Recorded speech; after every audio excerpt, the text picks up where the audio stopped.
Tuggussa Enssonga. Abatweta abaana aba boda kintu ekyo tikirungi kyandikyuseemu aye ate era ntwala n'omukisa guno okwebaza bakasoma baife abatuwagira kuba imwe bamuzirawo fe twena tuba tusobola kuvuga boda mu kibuga weekali akaakaano era nze oba olinnye boda oba oli wa app oba toli wa app kyensookerako safety. Eriyo abantu abamu abavuga app nga bambadde wa byambalo naye nga tebakyavuga app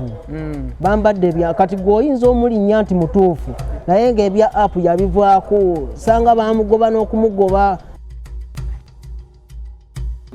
Namwe bamanyi okubasokoola abasaabaze batubba nnyo. Gwe Diguri bali bafiitingamu otya?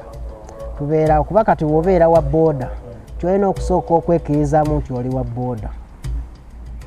Babayita abaana naye babeera baana. Ebikolwa bye mu bibayisa.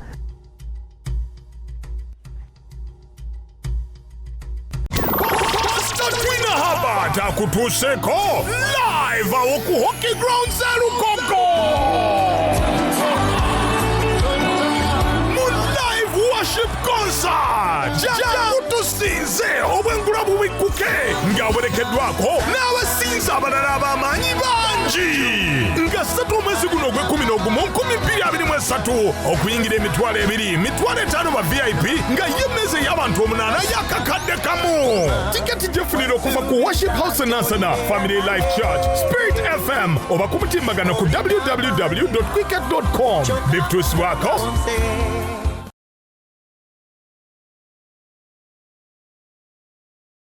Have you always imagined earning money while taking care of your family at the same time? If you're from Africa and reside in America, UK, Canada, or Europe, well, this can be made a reality with online business. Achieve the freedom and flexibility you desire, whether you're a stay-home mom or seeking to take control of your life again. Discover a way to kickstart your journey to become your own boss with a successful online business. You work from home or anywhere and spend time with your family or even travel under your own terms. With a proven automated system that does the back-end work for you, no need to be tech savvy, no need to be skeptical because you're able to file your taxes. Also, coaches and mentors help you through your journey to success. For more information, visit www.sheilainspirecircle.com or WhatsApp or call +177 444 12640. Tuggussa Enssonga. Wasigala ng'okalina ku boda wotuuka eyo n'akwiba ng'okomplaininga.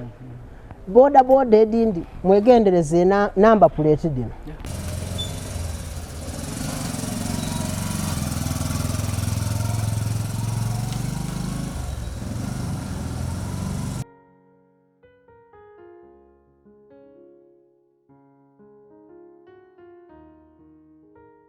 Abatweta abaana ba boda n'akaseera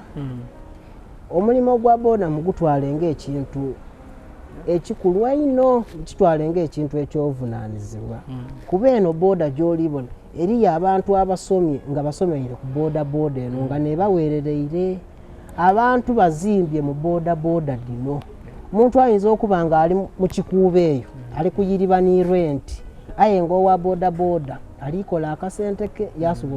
yasobola okukasevinga. So kati omuntu wa boda mutwale ng'ekintu ekikulu. Woba omwemereza yogera naye ng'omuntu, toyogera naye ng'obala. Bangi aba boda be musanga eyo ebiseera ebisinga mubayita abaana ba boda. Emita abaana ba boda bavuga bubi, abaana ba boda baweta bubi, abaana ba boda babbi basika obusimu batemula baleepinga abakazi n'ebirala biringanga ebyo. Naye ate waleze kanawe n'okirowoozaako nti waliwo abantu nga yasoma emisomo gye ne bamutikira ng'ali mu bwa boda. Omanyi nti boda ng'oggyeko bino bye baboogerako tetumanyi bituufu babifu wabula olunaku lwaliro bwe tugenda okukakasa oba bituufu bye babyogerako, naye ng'oggyeko ebyo omanyi nti boda mulimu era bangi baweredde abaana baabwe, bangi bazimbye amayumba, bangi bava ewaka ne bakomawo ewaka n'akaveera. olunaku olwaleero ndudde nga nfollowinga muganda wange ono ye Roger nange nze Roger musajja wa boda graduate nti yasoma mawulire naye gamukasuka mu boda weebuuze nti omuntu okubanga yasoma ne bamutikkira n'akomekkereza ng'ali mu boda kiki ekireeta embeera eyo ekibuuzo nkirekedde ggwe ansa tugyetaaga mu comments nze muzukulu wa Kabajja SB4 Media Tuggussa Enssonga kwe tuli batuteekamu akasente Baziwa and Sons gendayo ku Mukwana Arcade weefuna ebintu ebiri mu original ate nga bakola ne delivery paka ewuwo ku mulyango nyongera okujjukiza ennaku z'omwezi nga 3 Novemba tubuza endowooza weekisi nga 2 maaso awo fenna tugwere ku Lugogo OK Grounds Pastor Albert Twina akwita mu kusaba okusinza okusumululwa so mujje mu bungi tuweese Mukama ekitiibwa nze muzukulu wa Kabajja twasasuka ba Roger kaleseba nange nsanyusa webale kukola kale munayi waliwo akavidiyo kanasembyo okulaba awo yesebo waliwo nga bakutisse bed cover okola ate nga wuyamba kituufu so kabadde kati kavidiyo ako nakakoledde na Bingo eriyo emabegakaawo era abangobeera ku Roger da Boda guy eriyo kavidiyo kenakola eriyo experience gye nayitamu kaawo kati nga njumizaamuko abantu bange nembabuulira nti ekyokuyamba temukivaako wadde mufunyemu mulimu ebizibuzibu ebibeeramu naye tokoowa oba ofunye chance yamba kati kavidiyo ako nali nva Kawaala kola bu deliveries mbutambuza nnyo emirimu gyange egisinga gibeera gya deliveries kati naye ka delivery nga obudde bunkutte nga nziruka client yali Lubaga road awo nga yeetaaga ka delivery ke mu budde naye mba nsimbula omusaabaze n'ankuba omukono n'alemerako n'engamba sajja abadde atyo nanjagaliza nnyo sente kanjogeremuko naye kwe kuyimirira n'angamba adda ku radio 1 yali n'enkumize nnya sente ezo kale nga nnungi ogenda mu kibuga oba ogenda mu kibuga okuva e Kawaala naye nemugamba owaayi si gye ngenda kuba nali nzira Lubaga neŋŋamba naye kankutuuseewa ekasubi mu bitaala oyitirawo mu kikoni weeyongereyo engeri gyonjagaliza sente kulu n'atuula nemuvuga nemutuusaawo ekasubi nenyongera n'omubuuza nti owaaye nkwongereyo enaakulabye kuba waliyo option endala enaakulabye nodda ku Saapolo bwoti n'ogenda nagamba nteeka wano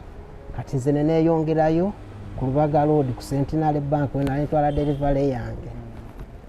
munaaye olwatuuka eyo mukyala nampa sente kuba mba ngenze mu field ebiseera ebisinga byonna nza receiving sente ezo nenzireetera nanyinizo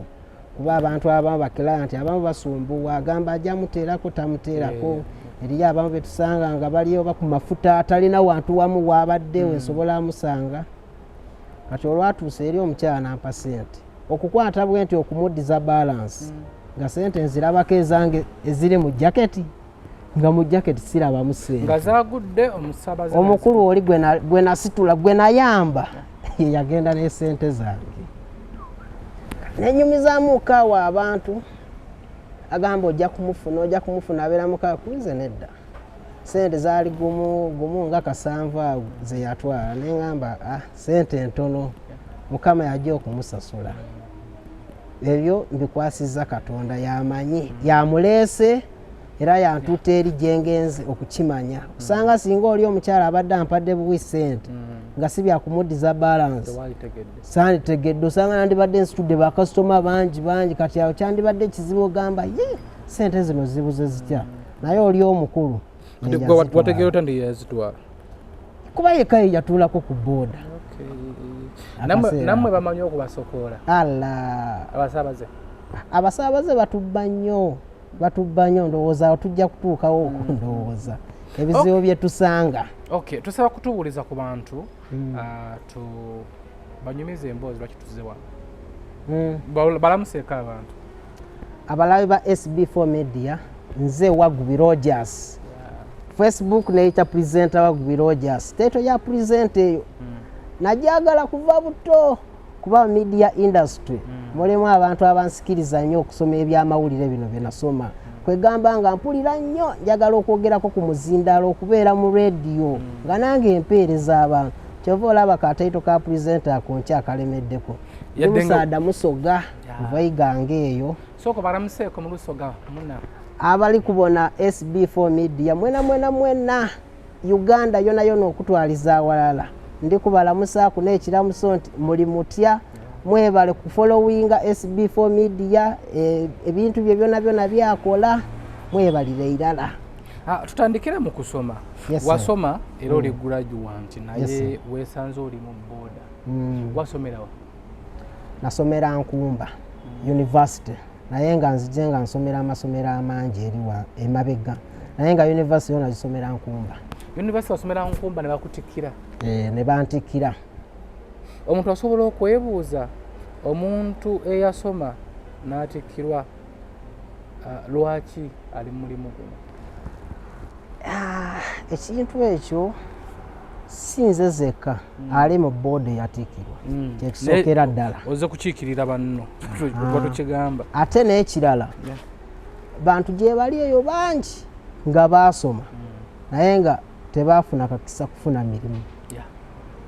webali basoma bangi naye nga ali awo oyinza omusanga nga oba ayoza ngato oba akuba ddagala bali mu masaaluuni basala nviiri bakola kibonabona basoma so kati waliwo embeera nsonga nyingi ezireetera omuntu okuba nga tali mukola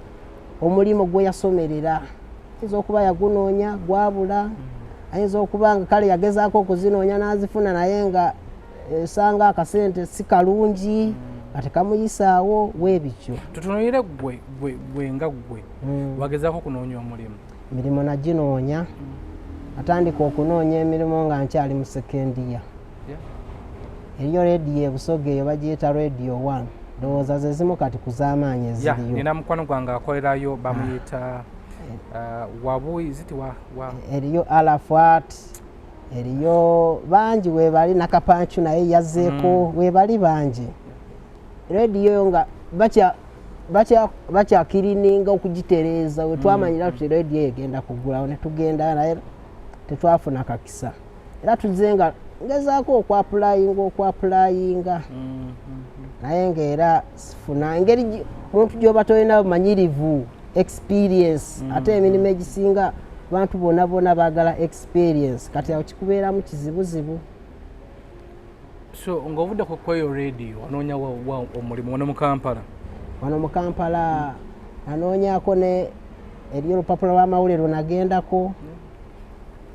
tebyatambula birungi eriyo ne radio gye nagenda nako okola interview tebyatambula bulungi. N'ogigwa oba ne bakuma? Ate era ebyemirimu bagamba tujja baddira tujja bakubira eriyo ne TV eyali eggulawo nga mpya nengendayo ko nayo okusaba emirimu era tekyatambula bulungi. Ekyemirimu experience ndowooza tebasinga otunuulira ennyo naye muntu oba tolina experience ndowooza kibeera kityo kuba kati bantu bavudde ku ma TV malala bavudde ku ma radio malala sikiwa nti osobola okompitinga nabo. So kyakutwalira bbanga kino okusalawo okubeera ng'ovuga boda kuba abantu abasinga nga yasomako ebitabo bye aba aswala banandaba batya? Kati olaba nze ekyo kyekyo ekintu kyenasooka okwejja mu mutima gwange mulimu nti ekiriwo kyengenda nakyo kuba kati nga nkyali ku university era ndowooza mu second year oba second semester natandika okuyiriba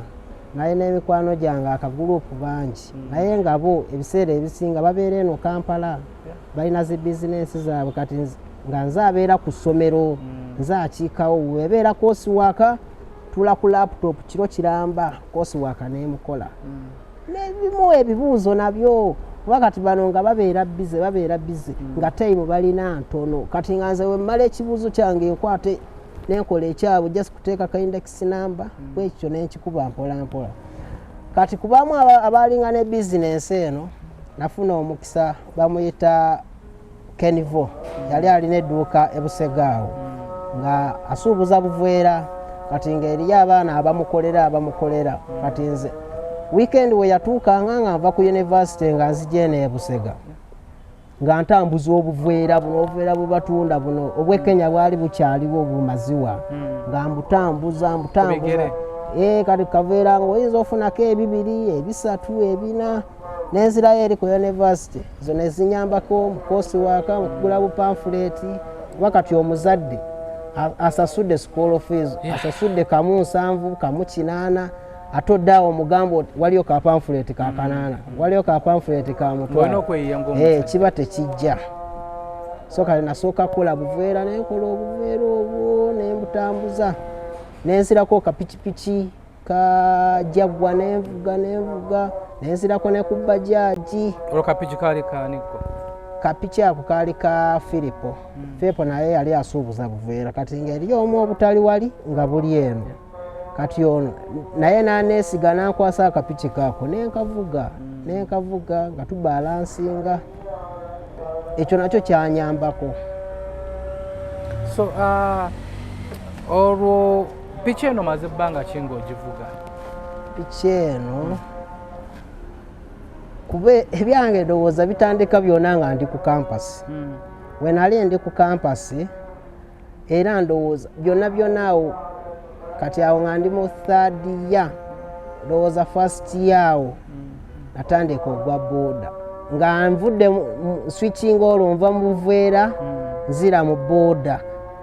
kuba awo nali nfunye bajaji naye nga nkadde yali ya mukwano gwange Kakaire Saamu awe tuveeyo mu kyalo naye yajja eno Kampala kusoma bitabo bye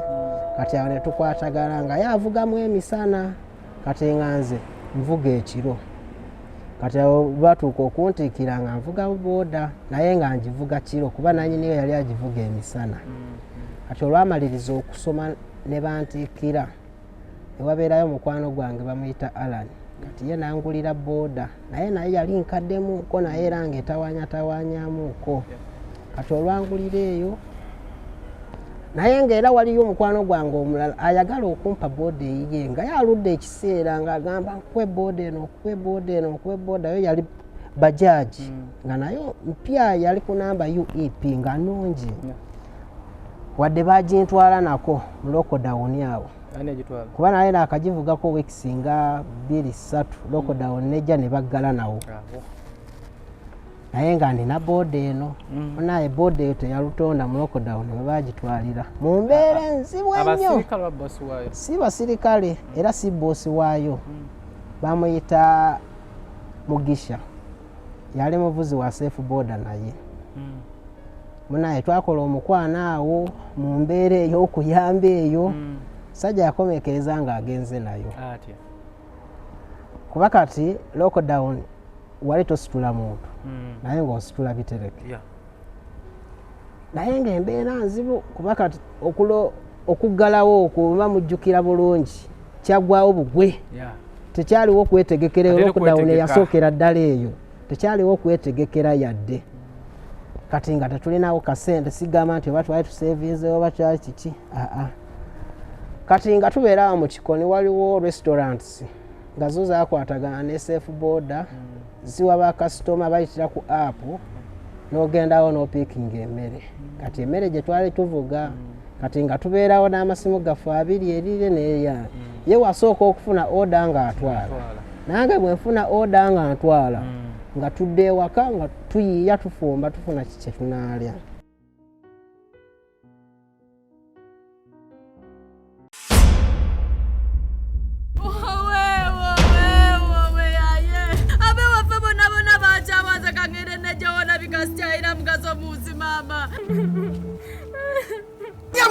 Gwanyama ogenda kwattira ki? Sebolaba, nzeka nkunyonyole ku bizibu byange. Natunda ettaka lya maama. Abenganda bonna bankyawa nga mmanyi ngenda bweru. Naye ne banziba.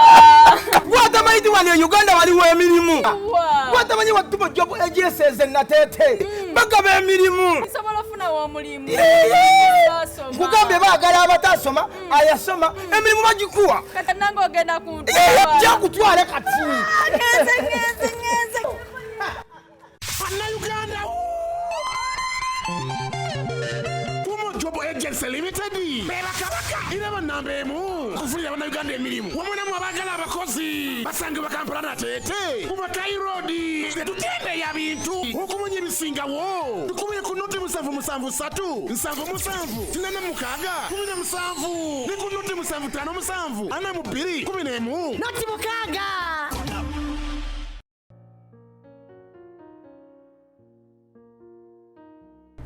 Waliromu yagenda teyakomawo piki bwetyo bwegenda lesimete yaddako simu ye yaliko yatandika nga akuba ati bamuwambye baagalayo emitwalo 5 ekifo kyalemu takimanyi biwanvu yalina esitole nga mpanvu naye nga zona zeekuusa kumuwamba bamuwamba ali eno yakomekeza nga piki agitutte twagezaako munoonya ne tumunoonya kuba we yali asula yagenda lumu twagenda ogendawo ng'asenguse n'omusajja gwe yali agamba ati ankowe okumubuuzaako nga tamumanyi kiri awo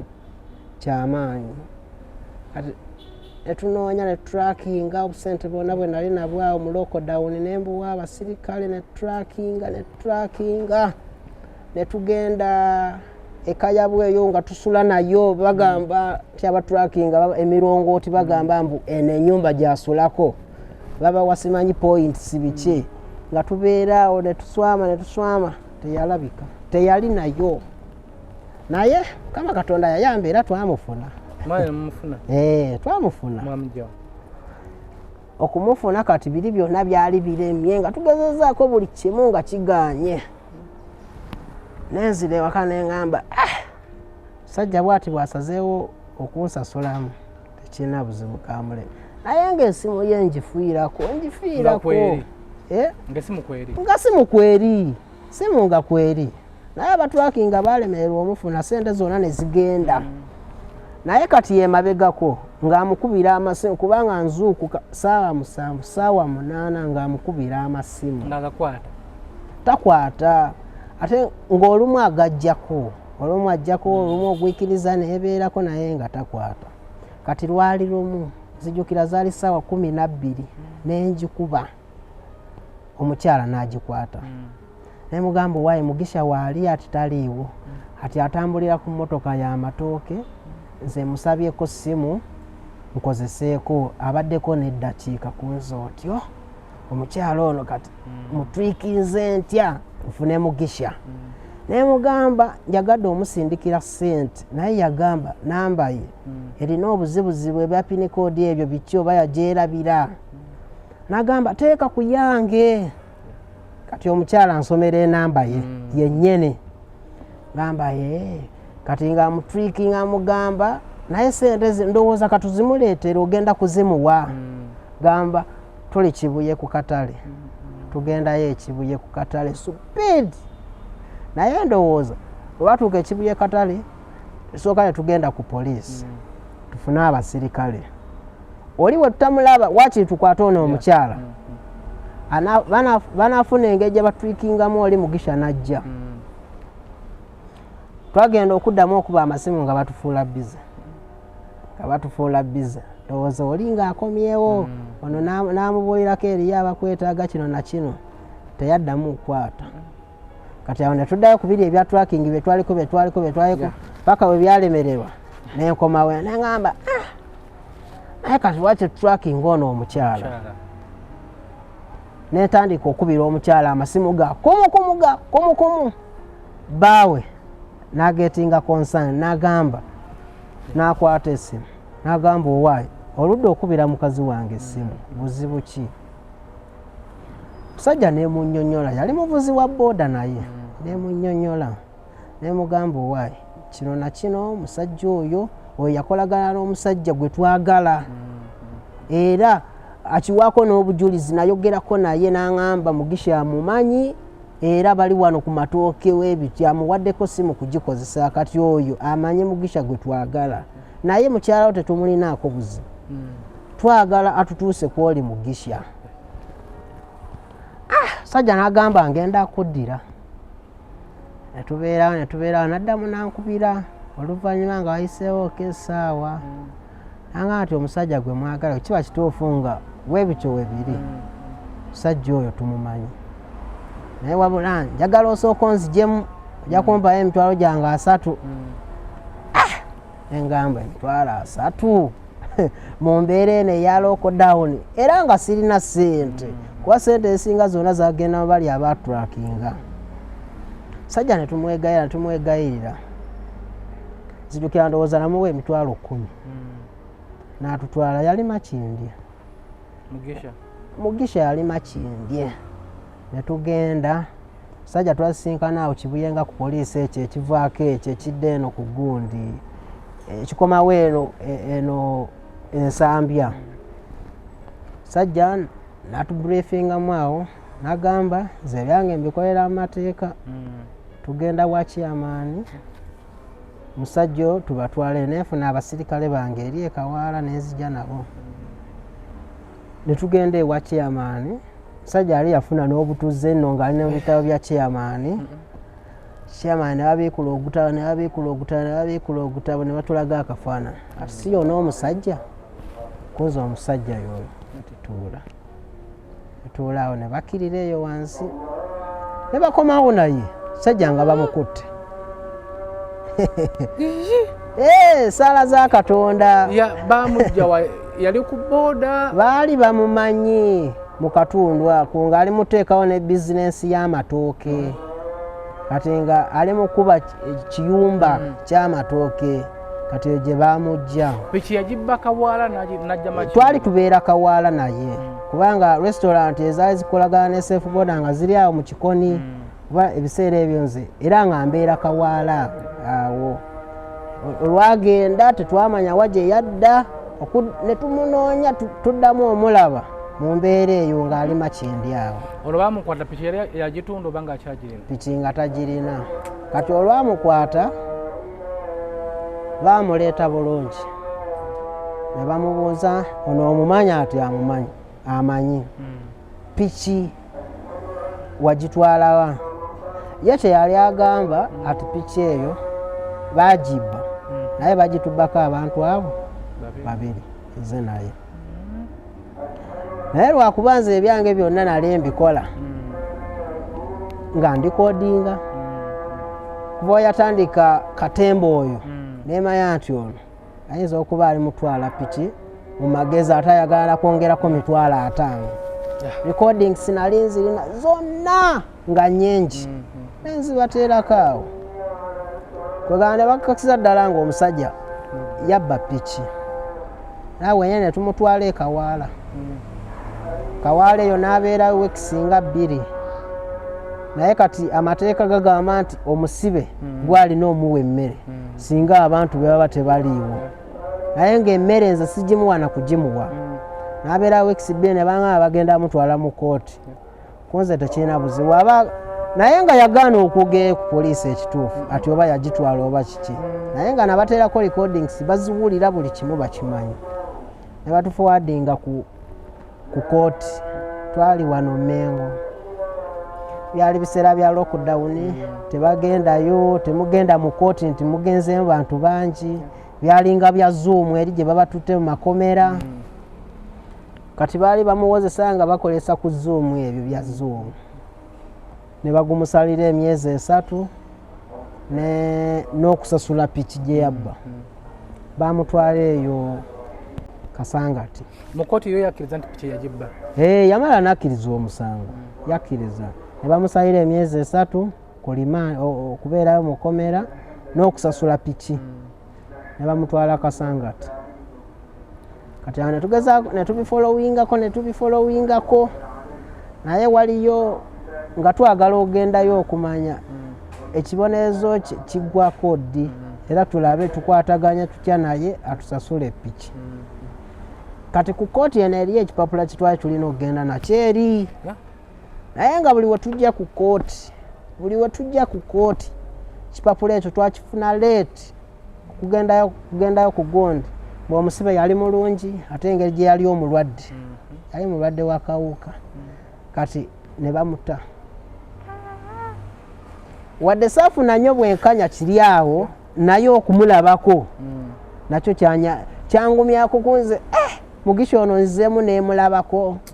ne bamusiba n'okumusiba ndowooza era yafunamuko ekibonerezo ekyo era kati kyemanye era akyabonerera kuba kati yabba ekyo kyaggwa kati era obulamu bweyongerayo nenga yo piki teyasasula anyway ku SB4 Media Tuggussa Enssonga tukyeyongera mu maaso n'emboozi ya Roger the Boda guy abasinga ku TikTok okwo mumulaba nange nno mufolowinga nnyo ku TikTok okwo naye nsazeewo leero tumukyaze katubwira olugendo lwe okubeera nga graduate nga yatikkirwa amawulire naye ng'essaawa zino ali mu Boda weebuuza gwali eyo nga watikkirwa emirimu nga gyakubula lwaki munyoma emirimu gino egya wansi ate ne weesanga nga mulimu abasajja nga bano ayasoma ebitabo bye naye ng'omulimu agukolera nga gumubeezezzaawo tukyeyongera mu maaso naye nga nyongera okujjukiza tuteekamu akasente be battumo job agency bano nno bakuyambako okufuna emirimu wano e Uganda tebatwala bantu bweru wabula bakuyambako okufuna emirimu wano e Uganda era tuveeko mu bulango katini then tukomewo. Buli mulembe gukyuka n'enzimba nayo ekyuka. Kato Akura Construction Services Limited twakuguka nnyo mu kuzimba kwa buli kika okutuukagana n'omulembe. Tuzimba biodigester septic tank tezijjula ate ng'okuzimbibwa etwala ekifo kitono ddala ab'amaka, amasomero, amasinzizo, hotels n'ebifo ebirala. Mwetaaga kabuyonjo ekika kino mutambule n'omulembe. Tukola general construction okuba plan eza buli kika, okukola finishing, electrical installation, plumbing, okusiba tiles ne painting kw'ossa n'okusima enzizi eza buli kika. Tusangibwa Natete ku Prime Village Mall Level 2 Room D7 esimu noti 757 noti 54 noti oba noti 772 noti 9 2 Kato Akura Construction Services Limited Zimba Uganda.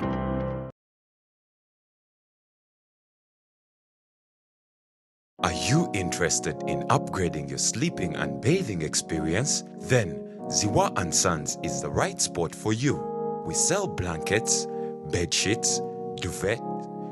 covers, bed covers, mattress protectors, mosquito nets, wardrobe, all closets, towels, bathrobes, pillows, traveling pillows, cushions, shoe rack, dyeing rack, and ironing boards. Buy all your favorite products online with comfort from your office and workplace, home, hostel at a go from our website www.ziwaansons.com and have it delivered to your doorstep. Call us on 0705 364 749. Ziwa & Sons, where comfort and luxury is a pleasure.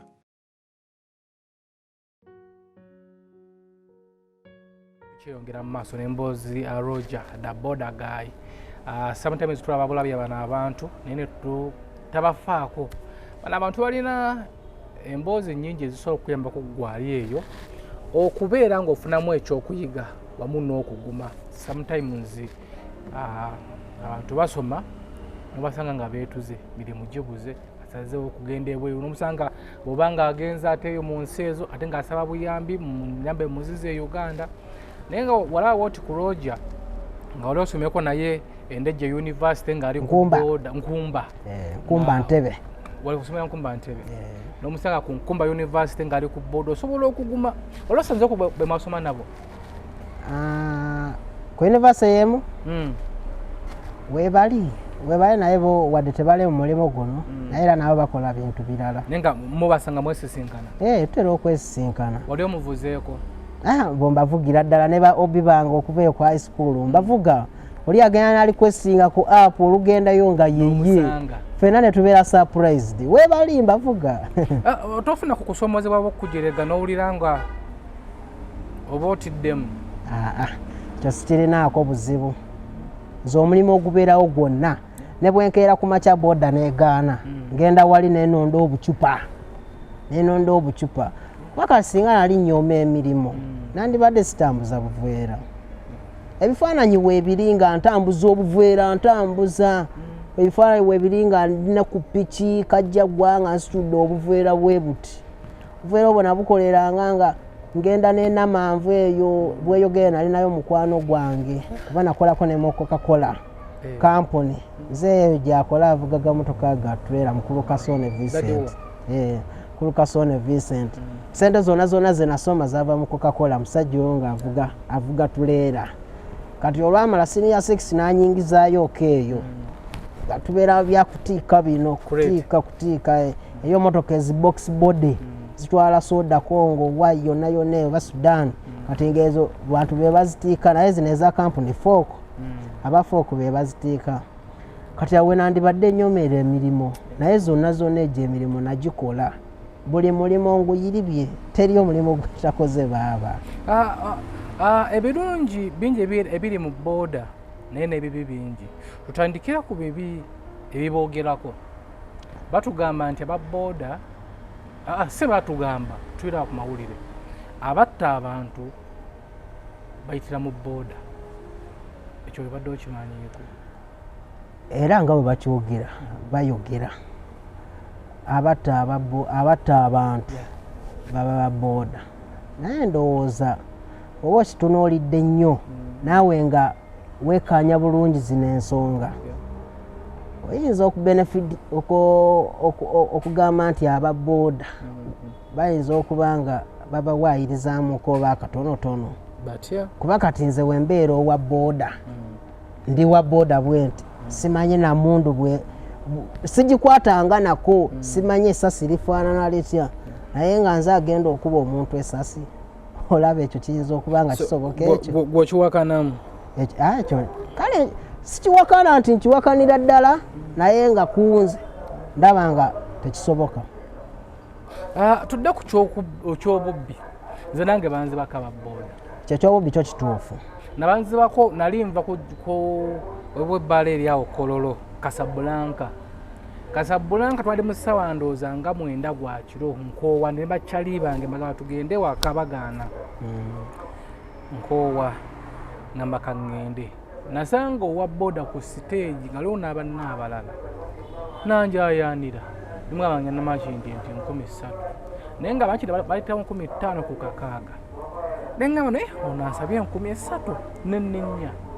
yanzikiriza eyo kamuki eyo weewati gye banzibira eyo so aba Boda lwaki babba lwaki mubba naye kati oyo mwale muva Casablanca ate nakutwala eri kamocha biseera nali fala kuba otagera wakati Casablanca yayambuka mbwati alimemba nadda ate bwati yadda mukolole eyo bwati eyo munde eyo kituufu kati kumbe waliwo ndowooza Boda tuvaako emabega teriiko ttaala bayira kana akakode aba Boda nakate bakyakakozesa era emboozi eno gyenyumya obanga ogimanyiiko gwatagimanyiiko mbadde nsaba ogiwulirize kubanga kiyinza okugwa eri ggwe ate ne bakubba mu nziba bwetyo wolinnyanga owa Boda nga gomanyi nti ŋŋenda tugeze nti Makindye oba Nansana naye naga nti tuyite eno fuba okukola nga omuyisa mu direction gwe gy'oyagala era ogala kutunyonyera ku nsonga eyo gwe omusaabazi oba ne right okuyisa owa Boda gwe w'oyagala nze banzeba batya omusajja yanni nali sinywa mwenge naye we nafuna bwe nti ebbaala namugange Namakindye kati mu kifo ky'okukkira bwati akwate bwati agwe wano of course adde garden city Jinja Road kana te yannyambusa mugamba lwaki ompisa eyo sijja ngamba eyo waliyo kawunyemu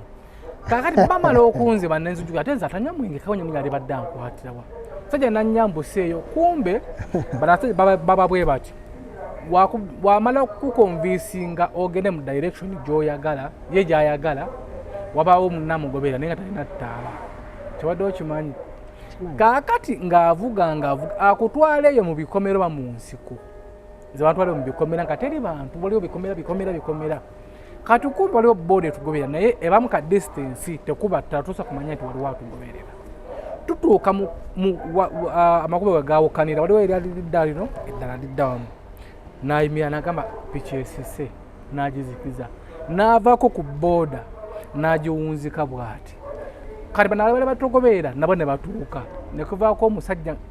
nga muwanvu bw'ati n'abuuza muli babbi kati mba yanzijja no ku Boda agiwunzise agikubye ekigwo bano bazze kati mba ngadda bwe nti emabega omusajja nankwata akabadiya bw'atyo omusajja nankuba ekikonde wano nenzikirira bwe ndi nga mpulira obulamu bugwawo nankyambuwa buli kimu kye nalina nakitwala naye akaseera ako olwamala okubitwala olinajjawo boda ye infact ate yanziba yatwala ku boda yooli ne bagera neno nemugoberera ne baŋŋamba oddangayo nasabirira poliisi ejje enkwate nga gyendi simanyiiyo obudde bwa kiro anyway gwakyakozesa boda naddala obudde bwekyo naddala abaana ab'obuwala so obubbi obwo wale buwuliddeko obubbi bwa boda weebuli ate bungi ndowooza bwo tebukendeera buli budde buba bweyongera naye ekireetera obubbi obwo ndowooza bano embeera gye tuyikiramu emisana gye tukoleramu eyo oba yepushinga abantu bano okudda mu mbeera eyo obubbi bwa boda tebweraliikiza musaabaze yekka naffe abavuzi batubba ababoda bennyini batubba n'abasaabaze nabo batubba ababoda abo ababba ekiro batera kubba mu kibinja eriyo ababba mu kibinja eriyo abeera omu kati ababeera mu kibinja nyiza osimbula n'omusaabaze wange netugenda katugeze tugenda Kyanja kuba efo batera okubbiramu ababoda ne babatta n'okubatta Kyanja Ring Road wa Apollo Nsibambi ogwo ogusozi oguwanvu ogwo yowana ewa Road Mayor kyekikuba ekyo Lunguje yonna ebyo efo batera okubbiramu ababoda kati wemba nsitudde omusaabaze wange tugenda Kyanja era nze woba otudde ku boda eyange ekiro kuba nze navuga nnyo ekiro we nali nkyali ku university nga boda ya mukwano gwange ngivuga kiro nayiga ebintu bingi era ne kaakati ekiro ntera okivugamuko wadde nyiza okuba sikeesa naye ng'era nkivuga nsobola ovaako essaawa 7 8 kera nenkomawo nga ku makya nnyo ssaawa nga 11 omuntu bw'aba alinye ku boda yange ekiro bintu byesooka omugamba naddala abawala mugamba tuula akasawo ko kateeke wano wano mu makkati kuba kati mvuza abantu ne bababbako obusawo ne bababbako amasemu eriyo nejjuuzi gwe babbako essimu ye samusa ng'atudde kweno eyange yennyini kiro misana zaali kiro saa nga 2 nga zigenda mu 3 bagimubbako akolaki yali weekend naye ono gwamusinga yali weekend oba lwali ku Sunday oba ku Monday nali kwesinga yali ku Kampala Parents waliyo ebbaala eyo eri awo eyo bagiyita oba Paramount oba bbaala ki eyo iyo bbaala eri awo yali ali awo nenva eri waggulu nenzija netwambuka kuba kati nze bakasoma ab'ekiro ntera obabuuza nti tuyitewa wabeerawo option nga amakubo mangi mugamba tuyitewa naye kati nagamba tugende wali ku Lugogo bypass twali tudda Kyaddondo tugenda tuba tutuuka ku bitaala bya ebidde enaggulu tunatuuka wali ku biri ebya katikati bino ebisooka wano tubiseemu kati neri abasirikale abo batera okubeera awo ne bamubbako essimu yali akyatinga era abatuula ku boda nga mukozesa amasimu ndowooza ke kaseera ekintu ekyo kikome kibanga si kyamaanyi nnyo nti oba oli ankubidde essimu ya emergency girabanga eterekeka sooka ekintu ekyo kirekemuko katono otuuke bulungi olyoka okozesa essimu ye omukulu yali akyatinga nawulira ngamba bakitute kunza ate kiki ati oyo atutte essimu yange naye nga neyagiba bannange ababbi ababbira ku boda avuga ali mu maaso awo tugenda no mpola netugenda tukubako endoolo emiranga ekyo netukivaako naye nga agenda mpola netugenda netugoba twali tutuuka mu bitaala bya katikati awo ye n'asala n'ayambuka waggulu kati fe twali tujja ye yasalawo omulundi gumu motoka nga zigenda kati fe sulamuko ka step wetu naffe netusalawo bwetuti twagenda okwambuka waggulu bwetuti tetwamanyawo yakwa oba yadde eno Jinja Road oba yadde eno ku DSTV oba yeeyongerayo omuvubuka simu ye negendera awo bwetu. Naye kati ababba amasimu ekiro batera vuga piki era wegendereze nnyo piki z'olinnye ekiro oba tolinye ya app wegendereze piki eno etambula. Kyo kituufu weebali nabo, naye kati alinyeko eya app waakiriko tutaasa bubbi, alinyeko eya app yo waakiriko kuba kati waba requestinze nga wa app nga ne mu system oli bamulaba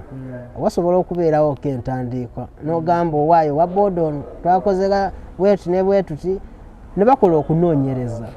Naye kati wabeera wa Boda ng'omulonze ku kkubo kijja kubeera kizibuzibuumuko. Kye nawulirako ku simu gundi ku Boda za app naddala gundi eyo gy'okozesa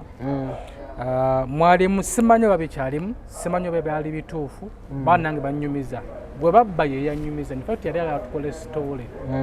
Yajja ya requestinga owa Boda najja ku app yali muwala n'amutwala n'amutuusa, ono n'abeera ajjayo akasawo kumuwa ssente, ono yasika akasawo n'essimu.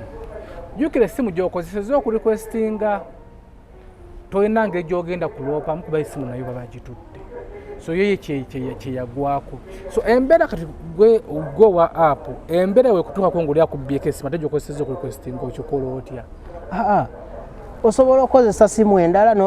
n'okubira customer care n'olipotinga oba ne bukeera kuma data yenna abadde mu eri gye bakuweereza erinnya libadde ku eri oba tukyalijjukira. Naye nga woba ofunye essimu endala wakiri enamba ya Sb4 eya customer care osobola ogifuna. Anti customer care obagamba otya? Oba nnyonnyolanga ebibadde byonna ate eriyo abamu aba app bakuba ogambye nti oyo yali requestinze. Eriyo abantu abamu abavuga app nga bambadde wa byambalo naye nga tebakyavuga app bambadde kati gweoyinza omulinnya nti mutuufu naye nga ebya app yabivaako sanga bamugoba n'okumugoba jasi byambalo tebalina ngeri gye basobola kubimuggyako kuba bakuggyako eri ku app tebakunoonya bati owaaye tuwa ebyambalo okuggyako nga bakufunziza mu bitaala ng'abo ababeera mu bitaala abo baba bakwasiza mutindo oyambadde element era bakubuuza endala eriwa twakuwa element 2 eya customer eriwa toyambadde reflector eriwamu ababba ebintu by'abavuzi baffe kuba eriyo abamu ababba n'asanga mu parking n'atwala element kati bamubuuliza wali waba tabimanyiko alina okunnyonnyola yabijjawa. Abamu bajjayo amasimu, abamu bakozesa ssente za kampuni ne bagenda, abamu babadde babba ba kasitoma eriyo bi app ebyo bateekamu ebyo ebyongeza ssente kati ne bagira ki ne babagoba. Kati oyinza okugwa ku oyo n'akutwala naye kati oli bw'abeera app nga yamubbi eddala wa app wokubayo olaba kampuni eyo nze kyenjimanyiko efanyo ku kasitoma okusinga fe abavuzi era kati gwe kasitoma woloopa omusango bweguti follow-up bagikola ku supiidi. Naye edda nga Sb4 zakajja zaali nnungi buli muntu akyogerako ne kati zajjamu abantu bangi musanga abali obukoola musanga abanywa enjaga musimanyi sijjogerera bubi nekyemanyi nammwe mubimanyi era tusaba abatwala Boda zino za seefu baddemu batereeze system simanyi oba yayonoonekera ddala wakati yatereera so naye tetwagala kugendayo nnyo eyo naye kyatuleese kikyo watugambye nti waliwo woosanga ba obbies ba ogs noga nti tekukuswaza naye okwongera ku kiri ekyo okumaliriza ku kyababbi ababbira ku Boda abasaabaze naffe batubba sigamba nti ba Boda bokka be babba abasaabaze naffe abasaabaze batubbira ddala n'aba app nga ogambye nti aba app babba ba kasitoma abavuzi naffe abasaabaze aba app batubba batya olaba ekisookerwako kikino oli ajja alikwestinga mujja kubeera ku bbaala alikwestinge ontwalira ki ontwalira mukyala wange ono waka twalira girlfriend wange waka mugenda munyonyo naye oli ya requestingidde oli asigazze essimu jukira app eno bagikolanga buli wotambula bwoti eraga muliwa mutuusewa mugendawa kati ono kyangu nnyo communicatinga n'abali eri nti owaaye baabo batuuka mugetinge ready kati mba nzisaawo omukyala bwenti okukyusa bwenti oli ayinza n'okuyingira naye okukyusa bwenti kati awo jagamba nti oli takolaganye nabali okunsiba nawalala waawano ajja kwata essimu enzibe kuba sebe bazibba mu kibuga wano misana kiro bazibba agenda akwata essimu akwate ateekemu line kwezi enzibe ateekeko app requestinge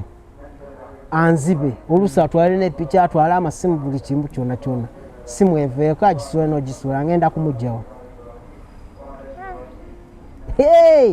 weekali akaakaano era nze oba olinnye Boda oba oli wa app oba toli wa app kyensookerako safety ogenda najjeera side ki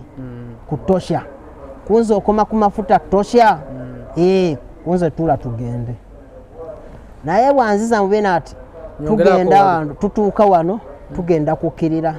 kati oba tugenda wansi bambi twambuka olusozi tugenda wano tugenda kyamo wano ndi waddembe omukansolinga neŋŋamba sigenda asobola kutwala funayo omulala era ebyo wabeera wa app mugambirawo nga sinamutuuka nako si byatuuka agamba ati mumalidde obudde oba ki mugambirawo nga nakamukubira essimu alo oliwo ogenda saidi kiwawe nnyini naye nga sijja sobola kutwala funayo omulala so byebyo obubbi buli wonna wonna abasaabaze batubba n'abavuzi nabo bababba ekyogera ku baboda abasinga nti tebaasoma obiwulira tebaasoma kyo kituufu era nosanga stage namba nga tekulinamu amanyi luzungu ekyo kyoweekire kuba kati gwe stage gy'oliko muliko abantu ngabameka stage gyendiko tuweramu abantu nga 15 obanga oli ku stage abantu 16 gwowa Diguri bali bafiitingamu otya tubeera kuba kati wobeera wa Boda kyolina okusooka okwekirizamu nti oli wa Boda babayita abaana naye babeera baana ebikolwa bye mu bibayisa kati wobe katugeze wogenda mu kyalo ng'ovudde Kampala tosigala mu mbeera ya Kampala dda mu mbeera ey'omukyalo ofiitinga n'abali abantu kati nange wembeera wa Diguri mbeera wali tubeera muntu nga wa bulijjo bakimanyi nti oli wa Diguri bakimanye bulungi abamu bajja ne ku mukolo gwange nga bantiikira ate sinze zekka aliwo wa Diguri nedda waliwo n'abalala abaasoma ebitabo byabwe nabo era nga tuvuga Boda ennaku zino emirimu gyaffe abavuka gyayonooneka nti ojja kwesanga ng'oli wa Diguri ng'ovuga Boda owulire bataniwaga nti oyo mbega yajja kutubega tebikutuwakakako ebyo ebibuuzi weebiri bingi naddala fe abaseefu Boda simanyi lwaki bakigamba ekyo era lewe mba ntaddeyo obuntu bwange obwa TikTok aba bamanyi obigamba oli mbega ojja kubega munajja kubega naye ekyo sirina ngeri gyenyinzamu kakasaamu nti owaaye ate wembeera mbega yeeyogerako gwe obeera oli spy obeera onogamba banaye ndi mbega omuntu akubeeramu n'otamanya nti oba kino na kino naye nga kyondowooza balimba byonna byonna nga tubivuddeko omulimu gwa Boda ogukoze birungi ki byofunye omulimu gwa Boda nogamba nti kituufu Boda mulimu Boda eno erimu ebirungi n'ebibi ebibi tubyogeddeko kubadde ebibi era bikyaliyo bingi ngaffe bye tuyitamu ng'abavuzi aba Boda abasirikale bino bye batusumbuwa bya pamiti ebyo biki waddewo bennyini bye batugamba tugende mu training bajja tufunira zi pamiti ku bbeeyi entonotono kati eyo nsonga weeri awo y'amaanyi era ndowooza yepushinze ne baganda baffe okuvuga ekiro n'okugyamu egyo emize emibi kuba emisana basiiba kuba kati omanyi fayini baba bakutte Boda yeeno ng'egenze ku poliisi oba tolina third party $400 oba tolina pamiti $400 oba tolina PSV $400 oteekeko breakdown egitadde ku gondi ku motoka ogitwala wali ku poliisi emitwalo 3 emitwalo nga 15 okugijjayo katuvugira mu bugubi obwo bw'amaanyi naye okuddako ku kiri ekya mbifunyeemu ki piki eno ngifunyeemu ebintu bingi kusookera ddala ngifunyeemu emikwano bantu bangi bembadde simanyi bwenava ku yunivasite nga bemmanyi nayongerako kati abantu bangi funyeemu emikwano abantu b'Envuga oli nankubira essemu muntu wavunaanyizibwa nemulinzisa n'okumulinzisa kunze nti ojja kuwunindamu eddakiika 2 nzijja naninda naye nga talinnya owa boda omulala kyolina okukyebaza funyeemu emikwano era okuvuga boda kuno kunsobozesa okunkonectinga ku bantu abasobodde okumpa delivery okumbeererawo nze ebiseera byange ebisinga sivuga boda nti nvuga bantu mbeera mu deliveries omukyala gwe bayita Lin oyo gwentambuliza bu delivery bwa era ogenda ku Instagram onansonyiwa kankayiseewoko kano bamuyita Gram World atunda ebyabakyala byonna earrings biki byonna naye wobeera omusajja osobola ogendayo n'okolayo ka order kanekeres kachine baka branding bakateekako erinnya oba mukyala obaani Gram World bintu ebyo byentambuza eriyo n'omulala bamuyiteera Lini ye yeyita Linden abeera ku Instagram okwo naye era akola ebintu bracelets bangles biki byonna ogenda awantu ogenza ku NBS ogenza ku Capital otwalayo bu delivery obwo yo n'omukyala omulala yali wakibiriyeyo nga mukolera delivery byangoye kujjako nti lwakubayo kati sikyamukolera eriyo n'omulala ow'ebizigo naye nahiya naye namutambuliza nnyo ebizigo bye byonna bonna bamanyi naye kati mbamanya lwa boda ate era abo abasinga apu abavumirira apu eyo beeriyo abantu bingi beboogera apu naye kati apu yendiikinga kwaba abantu kuba kali n'okuvuga boda eno nga ovuga muntu ovuga basaabaze nakyo kimenya iza okubanoonya tebalabika n'obeerawo naye kati nze mbeera kushuwa bu delivery bubeerawo ate kati kenayingidde TikTok kano okukatiza TikTok enyeeno eriyo abalala benfunye abapya nabo baneesize kasoma akusindikira sente n'ogenda n'omukolera shopping n'omutwalira by the way nga twogera ku kya TikTok bangi bagifunyeko business bagigawaliddeko andi nawe gwaliyo osobola okugagawalira ku TikTok nogifunako business though bangi bagikozesa obubi nga yaliwo okuvoola kuvuma nakubbira kutaba abantu bangi ababbidde ku TikTok okwo naye fuba nnyo okulaba nga app zino tuzikozesa okutujja mu bwavu nga tobbye muntu obula omulimu gwo abantu bakube bizinensi yo wobanga okola mulimu gwa boda postinga boda abantu bajja kuwa delivery abantu bajja kuwa emirimu obanga okola special postinga omulimu gwo gwonna gwokola kakasa nti ku TikTok kuliko business ku Instagram kuliko business ku Facebook kuliko business tukoba abantu business zaffe mu maaso premate okulingiriza ebirala tulabye bangi nga wopostinga business yo oli ataveere kugivumirira naye posting mu kifo ky'okuvuma business yono naye posting eyiyo vatera kuliko ababbi olina ajja ku TikTok nga postinga business ate yabubbi nabba abantu so tulina kwebereramu tubeera nga tweyongerayo mu maaso twagala okwerekereza ogenda okole manyi nze mbala nnyo time kati buno obudde bwetumaze wano obulyawo essimu zo zivuga akasaba bakuyita tuli mu ssaawa zino 7 kati waliwo semanya abaana bava ku masomero abo delivery bwafuta lunch bwendako kati so twagala okwerekereza boda nyingi nnyo mu kibuga kyonawe okimanyi kituufu twawiddeko gye bujja mu maaso eyo kizze nga kibaawo nga bagala goba boda mu kibuga olwo kiwuliddeko wawulira ekintu ekyo ngagamba nti bagenda goba boda mu kibuga kiki ekikugira mu bwongo n'omutima guno ki ekikugamba nze omuntu ng'eyasomako ninawo option kuba kati asoma ebyamawulire wadde saafuna mukisa wali mu ntandikwa naye nina essuubi nti nja kufuna kyenjagala nja kutuuka ku ekyo ekiruubirirwa kyange era nakitandiseeko buli lwakubiri eriyo wengenda wadde nina diguri naye eriyo ebirala byenyongera okuyiga binsobozesa okutuuka ku kyenjagala obulungi eriyo omukwano gwange bamuyita Joshua Masereka Joshua kibwebaza nnyo ne mukulu Solomon abantu abo balina NGO gye bakolagana nayo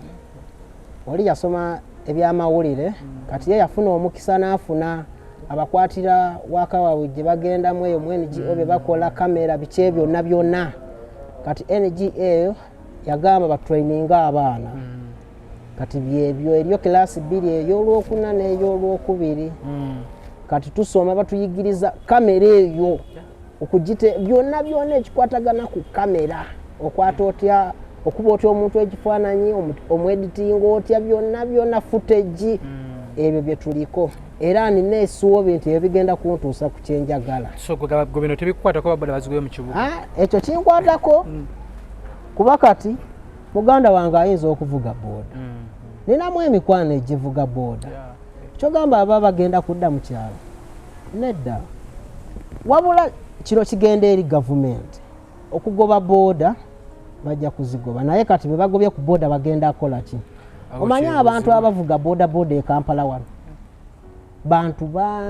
bangi nnyo kino kikwatiramu abaasoma abataasoma abakadde eriyo abakadde nga bavuga booda n'abawala nga bavuga booda abawala weebali era tuli balinayo mu kampuni yaffe booda bavuga yaliwa kampuni yammwe namunoonya mukoleko interview muwala weebali ate nga givugira ddala manager kuba yaŋŋamba mbunjogere ne manager weebali bangi bazivuga so kati abo abantu bonna abajja kgendawa nze mbadde nteesa singa gavumenti egendedde ku nteekateeka eri gye yali yaleeta emabega gye yayanjula negamba tugende tusome netugenda netusoma tuteekayo ne ssente netusoma kati bagamba tujja kgenda mu mitendera oluvaawo bagenda gazettinga stages tebakikolanga bagamba bagenda tukoya reflectors nga zino zaawula nti ndi wa Lubaga ndi wa Lubaga Central webyo byonna Kawempe divisions naye kati ebyo byasirika Minister Kyofa ne Minister wa transport omukulu mwenyini general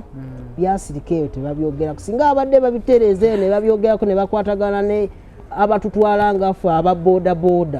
lowooza boda ejja kutereera nga weesimbula bwe nti boda bamanya bati nanyini boda eyo ye Rogers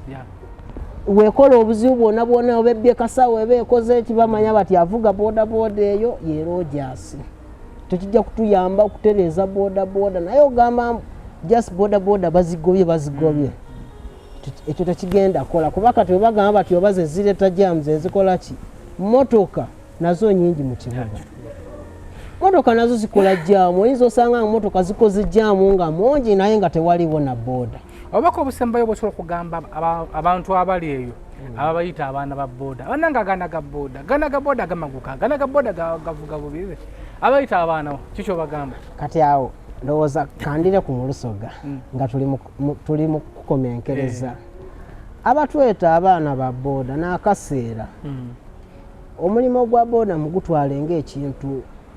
ekikulu ennyo kitwale ng'ekintu ekyovunaanyizibwa kuba eno boda gy'olibona eriyo abantu abasomye nga basomeire ku boda eno nga ne baweerereire abantu bazimbye mu boda dino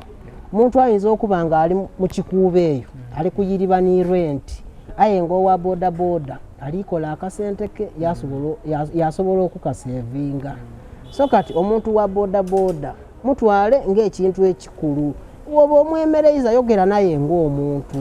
toyogera naye ng'obalaata kumutwala nga wa boda ng'owa boda ng'azira makulu iwe ojja kuzaala abaana bo twaidi balijja kubaaki kuba kati embeera gye tulimu eno oyagaana abantu basoma bakola emirimu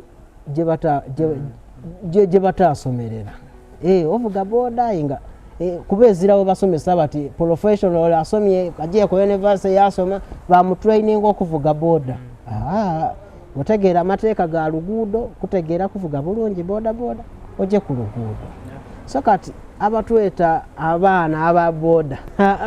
kintu ekyo tikirungi kyandikyuseemu aye ate era ntwala n'omukisa guno okwebaza bakasoma baife abatuwagira kuba imwe bamuzirawo fe twena tuba tusobola kuvuga boda boda mu kibuga mwebale kutuwagira mwebalire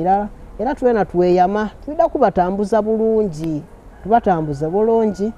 ate era wekengere boda gy'oli kunina efaanana etya n'omuntu mwene ali kuvuga ali atya iwe mwene osobola okunina boda boda nga olowa boda ate wanakaveera kalimu n'obukoola ali kuli ati